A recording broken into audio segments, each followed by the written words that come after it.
The majority of students who survived the mass shooting in Parkland, Florida have been speaking out in favor of gun control. However, there was apparently one student who did not agree with gun control and wanted to ask a question during CNN's town hall on this very topic. Now, the student his name's Colton Habe. He had claimed that CNN essentially wanted to script his question. And then later, his father released doctored emails to make it seem as though CNN was telling his son what to say or what he can and can't say. So Glenn Habe, who is the father of Colton Habe, admitted on Tuesday that he did doctor these emails between his son and CNN in an effort to convince people the network told the Marjorie Stoneman High School junior what to say during the live town hall last week. So CNN fought back, and I'm glad that they did because they released the actual original version of the email, and you could take a look at it here. And it shows clearly what they had said. Hi, Glenn, that really is way too long. And they're referring to the question that Colton wanted to ask. These are quick questions so that we can get to as many people as possible. This is what Colton and I discussed on the phone that he submitted. He needs to stick to this. So that last sentence that I read to you guys, last two sentences I read to you are the sentences in question here, right? Now, the doctored email changed things a little bit. So let's take a look at the next graphic.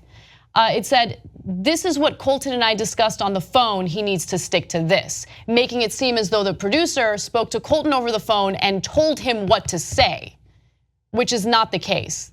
All right.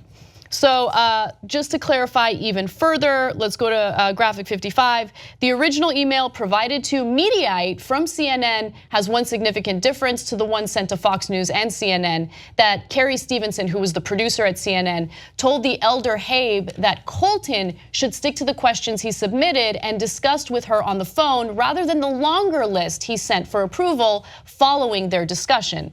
CNN did absolutely nothing wrong. And the fact that the father here doctored the email is so incredibly ludicrous because he is messing not only with the reputation of CNN, but he is messing with the life and career reputation of this specific producer who did absolutely nothing wrong.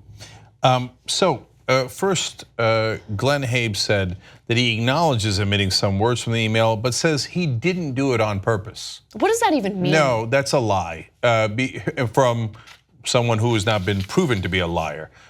So you said that your family said that CNN scripted the questions for you, but you knew what the real email said, which is, can you stick to the question that you wanted to ask that we discussed on the phone? So when you took that part out, what could have possibly been your motivation? And if you just sent an email and not said anything about it, and your son hadn't said anything about it, you could say, oh, maybe he made a mistake and took it out, and it was an honest mistake, and then he realized this, oh, my bad. No, but you doctored the email, then your son went on TV and said, look at what CNN is doing. They told me to, they scripted the questions. No, that was a purposeful lie. And so don't go come around pretending now all of a sudden, oops, golly gee, did we make an honest mistake? No, there was nothing honest about that mistake, and it wasn't a mistake, it was done on purpose. And it was done in a way that, as Anna points out, could have ruined that producer's life.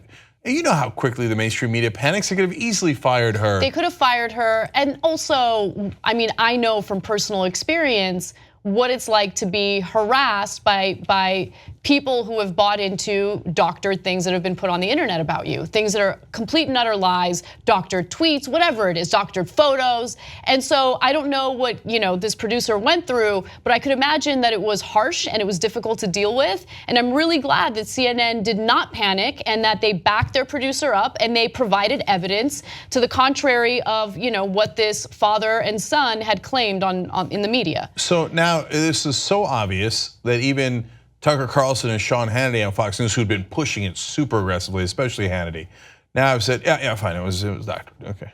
All right, anyway, let's move on, right? So, when Fox News admits they were wrong, wow, it's super, super clear. But once again, what happens? One side lies and the other side doesn't. It's an uneven playing field.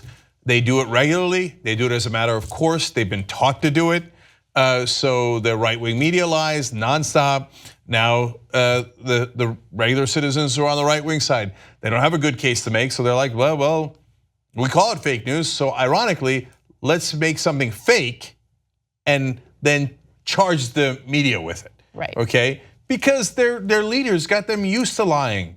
And by the way, mainstream media, how many times do you have to be lied about before you realize it's not everybody does it? It's not, a little bit of this and a little bit of that, and I'm gonna call it 50-50. It's not 50-50.